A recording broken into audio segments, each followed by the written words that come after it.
Sénégalaises, Sénégalais, hôtes étrangers qui vivaient parmi nous en cette terre africaine du Sénégal. Ce dernier soir de l'année est, comme à l'accoutumée, un moment propice pour une introspection individuelle et collective. Un moment pour se souvenir, mais aussi et surtout pour se projeter vers un futur serein à construire par un effort collectif inédit. Je formule pour vous mes vœux les plus ardents de paix, de santé et de prospérité. Puissent les mois à venir être un temps d'accomplissement pour chacun, pour vos familles et pour le Sénégal tout entier. Mes pensées vont d'abord à celles et ceux qui nous ont quittés cette année. Je prie pour leur repos éternel et présente mes condoléances émues à leurs familles. J'adresse également un message de courage à tous ceux qui affrontent la maladie, les rigueurs carcérales ou l'adversité du quotidien. Le Sénégal ne détournera jamais son regard de vos peines. Je rends un vibrant hommage à toutes les femmes du Sénégal, infatigables travailleuses et gardiennes du temple familial et de l'équilibre social de notre pays. Je salue nos compatriotes de la diaspora dont l'engagement et la détermination font rayonner l'image de notre pays partout dans le monde. Je tiens à vous exprimer la reconnaissance de la nation. Je rends aussi un hommage appuyé à nos forces de défense et de sécurité. Votre discipline, votre professionnalisme et votre courage garantissent notre souveraineté et contribuent significativement à la paix et à la sécurité dans le monde. Mes chers compatriotes, il ne saurait y avoir de véritable progrès sans une paix durable. C'est pourquoi l'une de mes priorités reste la paix définitive en Casamance. C'est un impératif pour permettre à tous les projets de développement portés par la vision Sénégal 2050 dans le pôle économique sud de voir le jour. Dans cette perspective, j'ai initié le plan Diomaye pour la Casamance, afin d'accompagner le retour des populations déplacées et de soutenir le processus de paix en Casamance. Je sais par ailleurs que chaque foyer sénégalais aspire à de meilleures conditions de vie, à une justice sociale accrue et à la certitude que l'État sert véritablement l'intérêt général. C'est pour répondre à cette légitime aspiration que le Premier ministre, M. Ousmane Sonko, à qui je réitère ma confiance absolue, a présenté devant l'Assemblée nationale sa déclaration de politique générale. Il y a détaillé les grandes orientations de notre programme de gouvernement adossé à l'agenda national de transformation Sénégal 2050 pour redresser le pays et replacer le citoyen au cœur de l'action publique. C'est dans ce même esprit que nous avons choisi la concertation et la consultation comme fil conducteur de notre gouvernance, afin de faire de chaque citoyen un acteur décisif de la rupture et de la construction nationale. Les assises de la justice et les états généraux du transport ou de l'industrie, déjà tenus, en témoignent éloquemment. Cette démarche se poursuivra à travers les assises nationales des DARA et les concertations sur l'enseignement supérieur, ainsi que dans d'autres secteurs, pour renforcer l'adhésion et la participation de tous. Par ailleurs, au courant du premier trimestre 2025, le gouvernement lancera la plateforme Liggéeyal Sa Réew, qui permettra à chaque Sénégalais, d'ici comme de la diaspora, de déposer sa candidature au poste public en compétition ou de proposer des projets et opportunités d'investissement. J'ai déjà instruit le bureau organisation et méthode de travailler à l'identification des postes clés devant être mis en compétition, de proposer des modèles types de fiches de poste et des règles d'organisation et de fonctionnement du comité de sélection des candidats qui me seront soumis au bout du processus pour nomination. Mes chers compatriotes, malgré les défis et les incertitudes rencontrés en 2024, Cette année charnière aura surtout été marquée par l'expression d'aspirations majeures, défendues au prix de grands sacrifices, par la vigueur de la raison démocratique et par l'émergence de perspectives porteuses d'espoir. En effet, le 24 mars 2024, vous m'avez largement accordé votre confiance, m'offrant ainsi le suprême honneur de présider aux destinées du peuple sénégalais. Dans une logique démocratique et une belle cohérence électorale, vous avez confirmé et parachevé votre choix dans les urnes le 17 novembre dernier, en nous confortant d'une majorité parlementaire incontestable. Le mandat populaire est ainsi clair et sans équivoque. Il nous appartient de le dérouler avec rigueur, fidélité et dévotion. Je m'y engage. À cet instant solennel, je voudrais rendre grâce à Dieu et remercier le vaillant peuple sénégalais pour sa grande maturité démocratique, saluée et reconnue dans le monde entier. Pour ma part, j'ai minutieusement décrypté ce puissant message venu des urnes. Dans leur grande majorité, les Sénégalais nous ont prêté les clés pour ouvrir les portes du changement systémique, ainsi que les fenêtres de la transformation nationale, dans la droiture, la probité et l'exemplarité. Djub, djubal, djubanti. C'est dans cette logique que j'ai pris un nouveau décret organisant le comité d'orientation stratégique du pétrole et du gaz, COS-Petrogaz, pour y donner plus de place à l'opposition, à la société civile, aux syndicats et à l'ordre national des experts. J'entends ainsi garantir une exploitation optimale et transparente des ressources pétrolières et gazières au profit de l'économie nationale et des générations actuelles et futures. Toutefois, force est de reconnaître qu'aucun changement, aucune rupture n'est possible dans un environnement de corruption endémique. Si nous voulons le changement, nous devons résolument être prêts à nous réformer nous-mêmes dans nos comportements face au bien public et dans notre manière de servir la collectivité. Voilà pourquoi, au-delà de la modification de la loi portant statut général de la fonction publique, 4 lois sur la transparence et la bonne gouvernance seront soumises à la représentation nationale. Elles portent sur la protection des lanceurs d'alerte,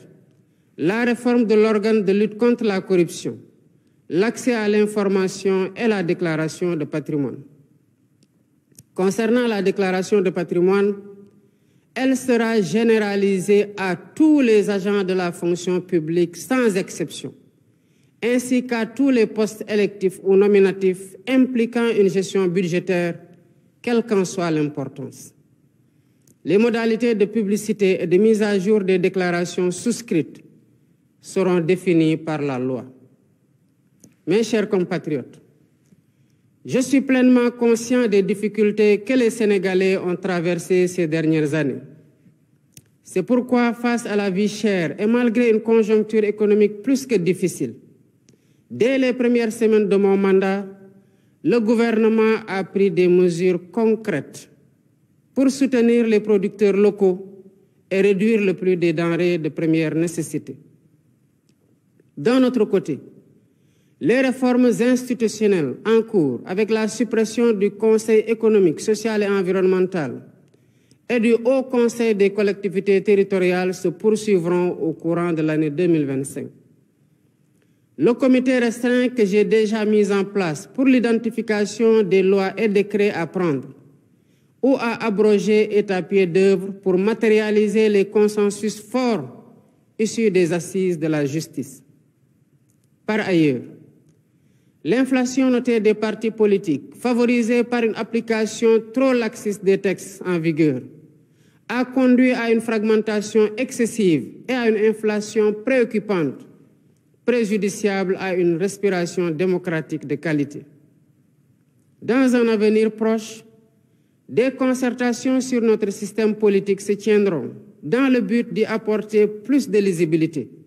plus de transparence et de rationalisation. Toutes ces réformes, comme d'autres, vise uniquement à rapprocher l'État des citoyens, à mieux prendre en charge leurs aspirations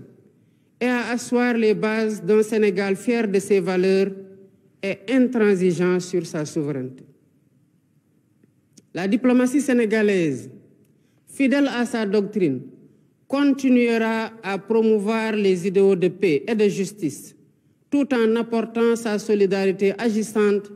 et son soutien actif aux peuples opprimés du monde. Tous les amis du Sénégal seront traités comme des partenaires stratégiques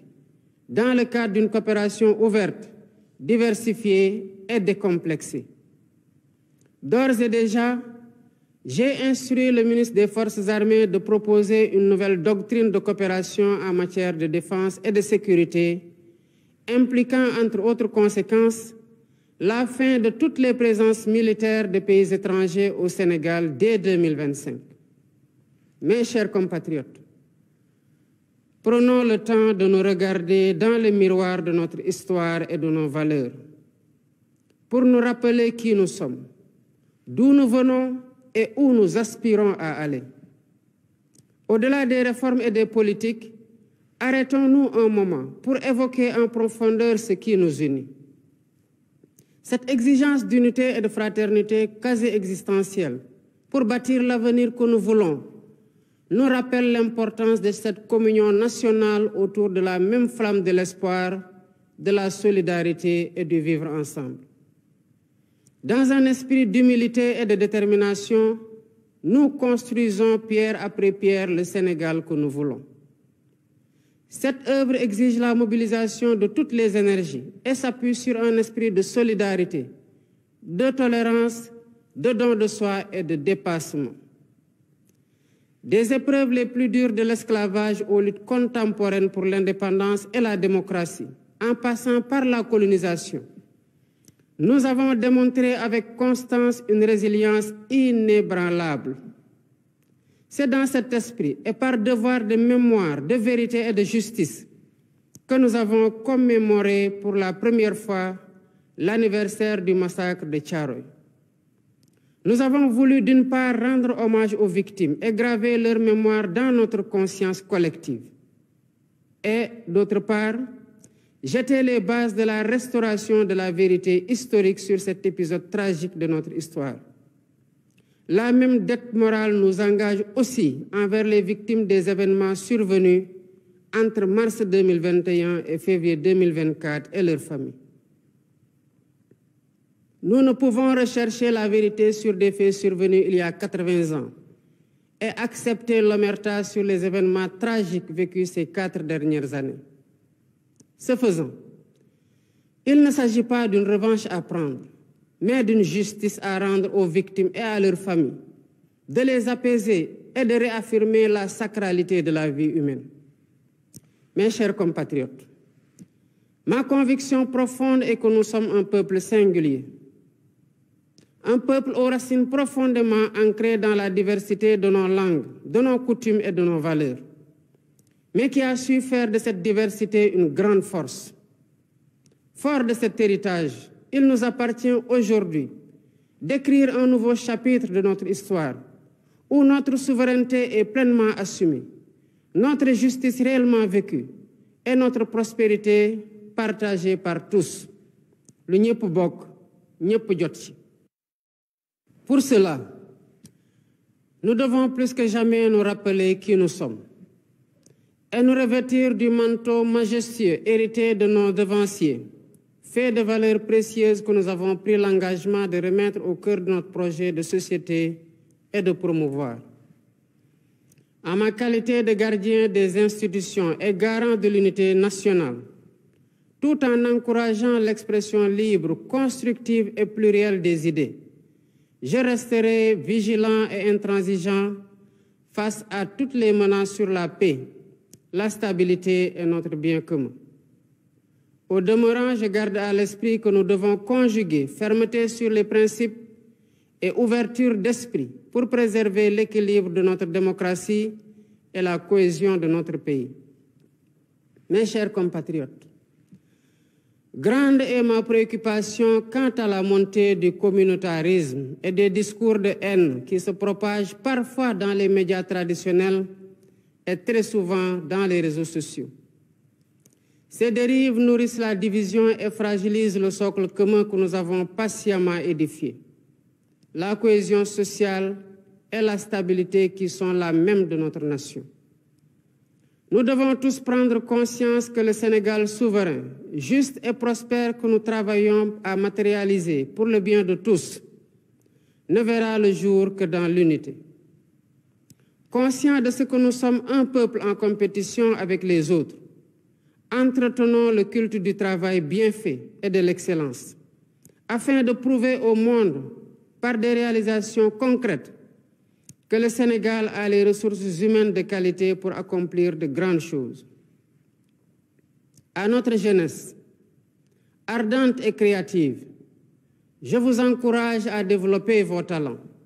à innover et à vous ouvrir au monde en restant ancrés dans nos valeurs.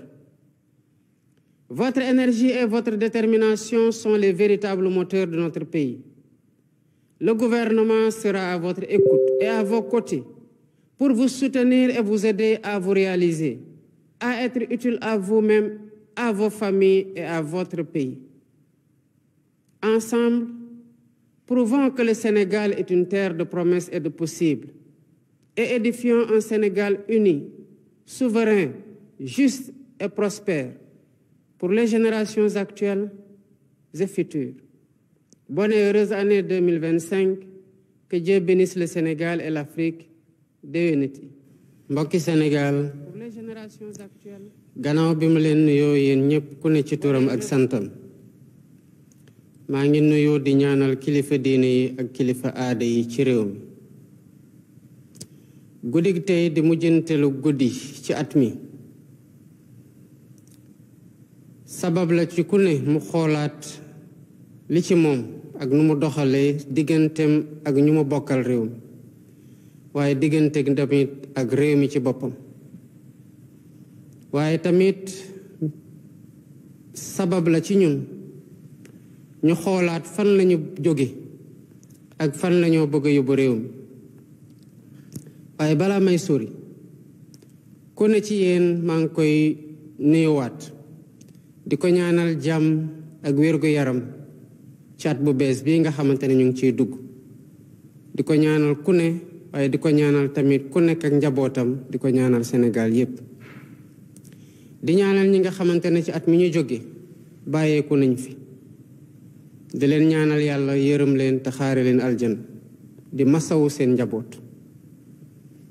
di encourager tamit ñi nga xamante ne feebara ngi ci ñoom wala ñu nekk ci kaso yi wala sax ñoo xam ne bés bu ne ñu ngi jànkonteel ak ay jafe-jafe yu bare bare di leen xamal ne Sénégal du leen mosa woon gannaaw di sargal tamit jigéenu Sénégal nga xam ne duñu sonn duñu tay jàpp njaboot gi waaye tamit téye réew mi ndax seen njàmbaarte di nuyu di jaajëfal suñu mbokk yi nekk ci bitim réew mu wóor ñu ne seen xel yépp a ngi ci biir Sénégal waaye tamit ñu leen sargal ci ni ñu taxawoo bitim réew ba Sénégal wéy di am woy wu rafet bu mu am ñu di leen wax ne Sénégal amal na leen njukkal gu rëy a rëy di delloo njukkal googu nag ñii di suñu force de défense et de sécurité ndax seeni yar ak seen professionnalisme waaye tamit seen njàmbarte moo tax Sénégal taxaw dëgër ba pare di jàppale yeneen réew ngir jàmm delluwaat fa ci biir àdduna mbokki Sénégal suqaliku ak avancement fu muy am rek jàmm fa am loolu moo waral fii di Casamance ñu ngi def suñu kéemtalaay kattan ngir jàmm delluwaat fa suba ak ngoon guddeeg bëccëg lu ñuy nas di ci pexe di ko waxtaanee yépp ngir jàmm amaat la fa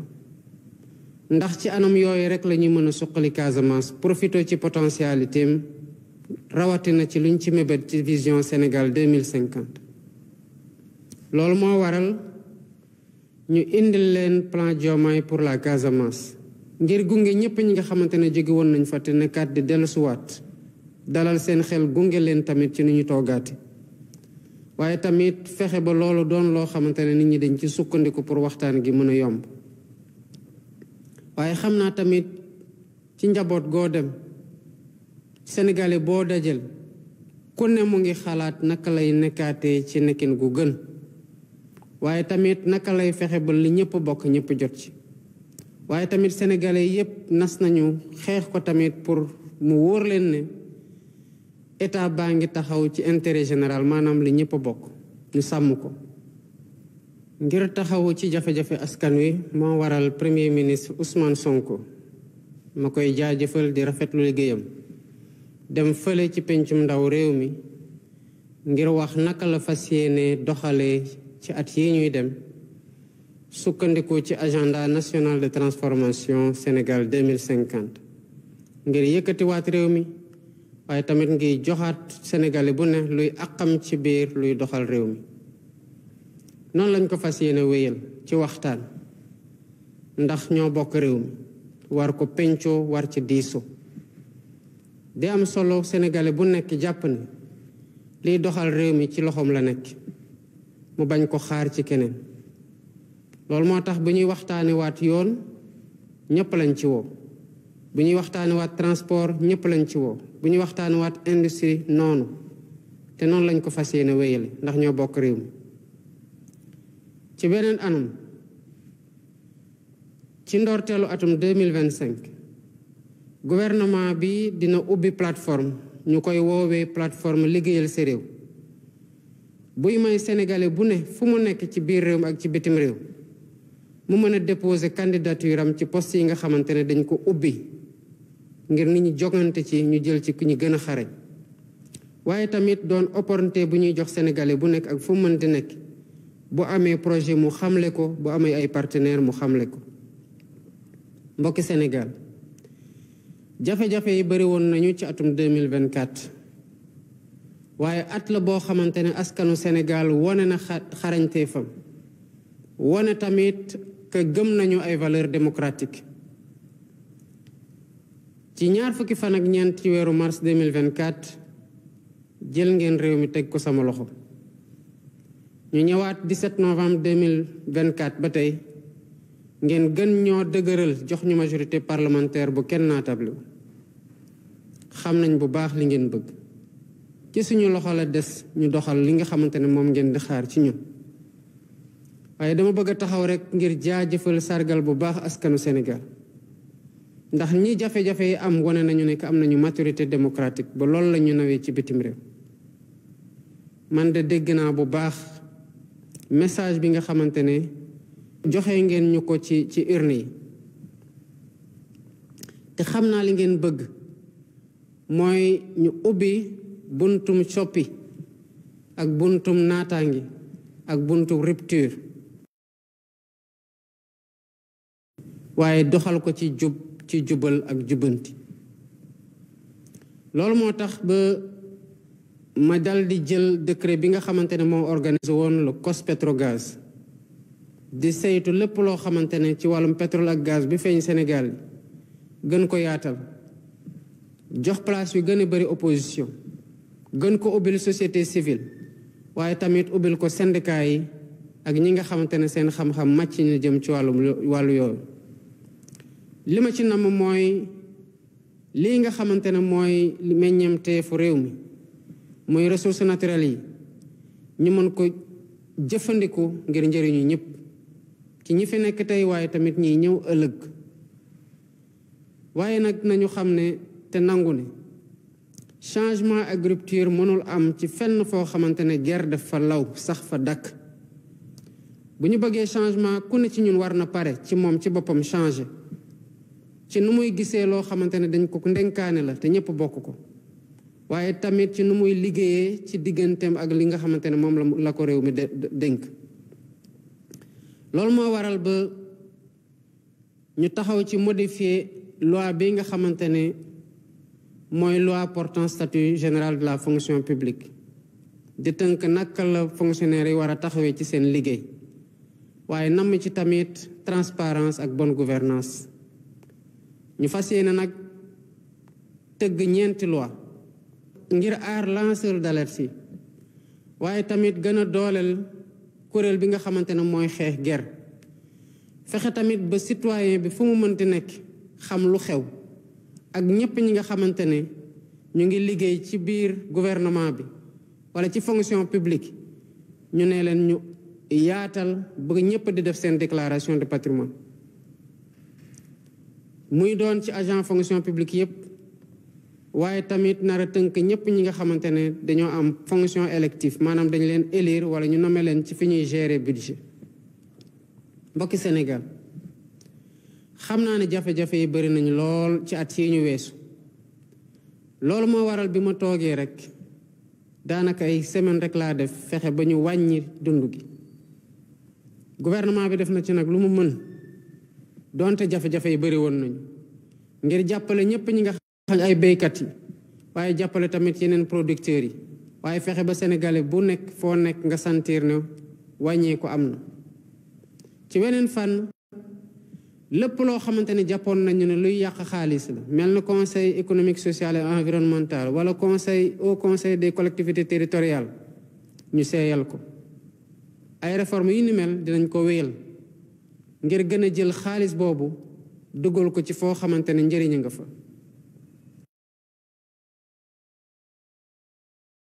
comité bi nga xamante ne teg naa ko nag gannaaw bu ñu waxtaanee wàllum yoon mu ngi liggéey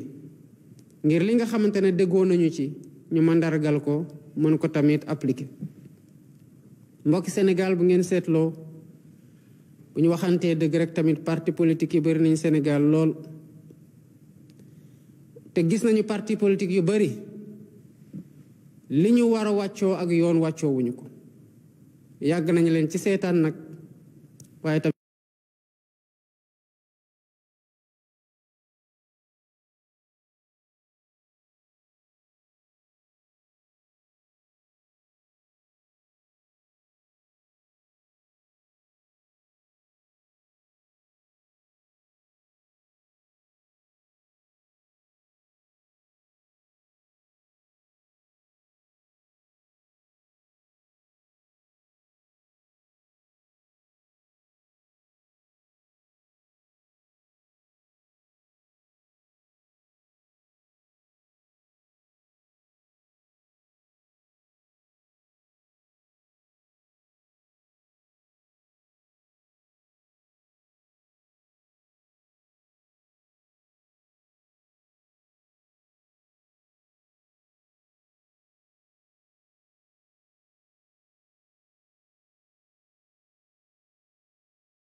mu xool naka la sumbeeg waxtaan ñi nga xamante ne seeni militaire yaa ngi ci biir Sénégal te war fee jóge ndax wax te yàlla nag yàgg nañu fi lool te amatuñu liñ fiy def mbokki Sénégal dama leen di woo ngir ñu waxtaanaat xoolaat ñun fu ñu jóge ñun ñooy ñan lan mooy suñu mbaax ak fan lañ bëgg a jëm gannaaw réforme politique yi ak réforme institutionnelle yi dina baax ñu taxaw seetlu tamit li nga xamante ne dañ ko war a sàmm te mooy lu ñu boole askanu Sénégal yàgg naa daj metit ci balaa ñuy dog buumu jaam ci bu ñuy xeex pour am indépendance ci xeex yi mujj rekk pour samp démocratie waaye yàgg nañoo wone ne que askanu Sénégal ay jàmbaar dëgg lañu askanu bañkat lañu loolu moo tax baren gi ñu fas yéene woon te def ko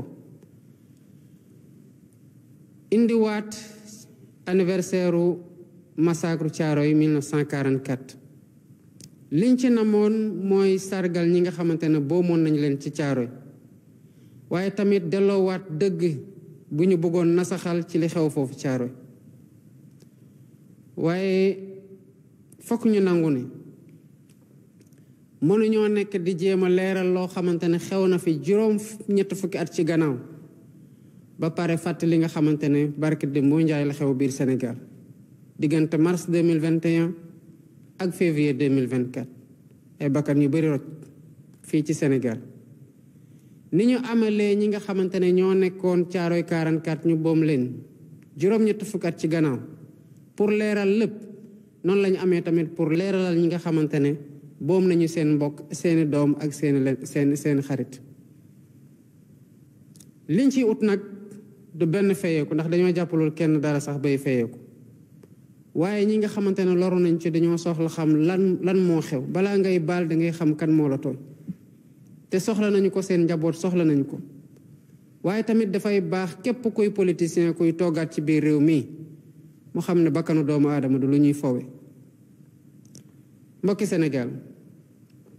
li ma gëm mooy askanu Sénégal askan gu yàlla teral la ndax bëri nañ ay làkk yi fa nekk bëri nañ ay waasu bëri nañ ay xeet bëri nañ ay kuréel waaye loolu dañ ci mës a tënk ko doon ci def mu doon doole ci ñun mësul nekk lu ñuy feewale loolu moo tax ba li ñuy donn noonu ci maam yi muy doole ci ñun dañ ko war a sàmm bu baax a baax sukkandiku ci nag pour liggéey loo xamante ne ku ne dinga ci gis sa bopp ba lu ci meññi rek doon li ñëpp bokk ñëpp jot ci waaye day am solo ñu bañ a fàtte mukk ko ñu doon ak fan lañ jóge jël ci ndono yooyu ci mbaax jël ci ndono yooyu ci jom ci fula ak fayda delloowaat ko ci lépp loo xamante ne moom la ñuy liggéey moo waral ñu woote liggéey ci réew mi ci njub ci jubal ak ci jubanti ci sama responsabilité wu gardien des institutions ak unité nationale donte dinañ fexe ba ku nekk loo xalaat nga mën ko wax muy doon njëriñ ci réew mi wuute sax mën na am réeroo bañ a am nag mooy waral waxtaan am solo waaye bu wuute dem ba doon loo xamante ne dafay faagaagal jàmm ci biir réew mi wala muy yàq loo xamante ne ñun ñëpp ko bokk xam naa ne loolu dina laaj waxtaan lu bari dina laaj wax ak ñëpp ñoo xamante ne dañuy yàq pour ñu dellusiwaat seen xel waaye dina laaj tamit lépp lu état war a taxawee pour sàmm lool nga xamante ne mooy suñu alal muy jàmm ji nekk ci biir réew mi ñu taxaw ci mbokki Sénégal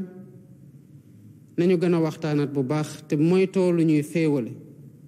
yenn saa yi nga dégg ay kàddu ci biir télé mu xawlaa tiital lool wala sax ci réseaux sociaux yi lépp loo xamante ne daf ñuy féewaloo di yàq diggante di yàq mbokkoo nañ ko moytu ndax lu ñu donn noonu balaa ngay xam lu muy jar rek nga ñàkk ko wala nga xool ci askan yi nga xamante ne amatuñ ko Sénégal bu ñu woote muy Sénégal bu moom boppam Sénégal buy yoon di dox Sénégal bu am naataange ñu ngi koy liggéey bés bu ne ci ay xalaat ci tamit ay jëf yu ñuy teg waaye loolu moo tax ñuy ci woo ñëpp rawatina nag ndaw ñi ay jàmbaar lañu seen xel ñor na te ñëw na ñu ngi leen di wax ne fexe leen ba bu leen dara tegg ci yoon bu baax bi gouvernement bi soxla na leen te yéen a mën a téye réew mi yéen a koy liggéey lépp loo xamante ne war na ci taxawu leen nekk seen wet dinañ ko def ngir ngeen mën a tekki jëriñ seen bopp jëriñ seeni njaboot waaye tamit jëriñ réew mi mbokki Sénégal dañu xam ne Sénégal dëkk gu yàlla teral la meññeenteef yu bari yàlla baaxee nañu ko waaye tamit jox nañu lu ëpp solo mooy ay nit ñu baax ak ay mag yu baax kon li des mooy ñu booloo mànkoo te liggéey réew mi buñ ko defee Sénégal dina am naataange dina am jàmm maa ngi leen di ñaanal atum 2025 jàmm di leen wax ne yàlla na yàlla sàmm Sénégal te sàmm Afrique déwénati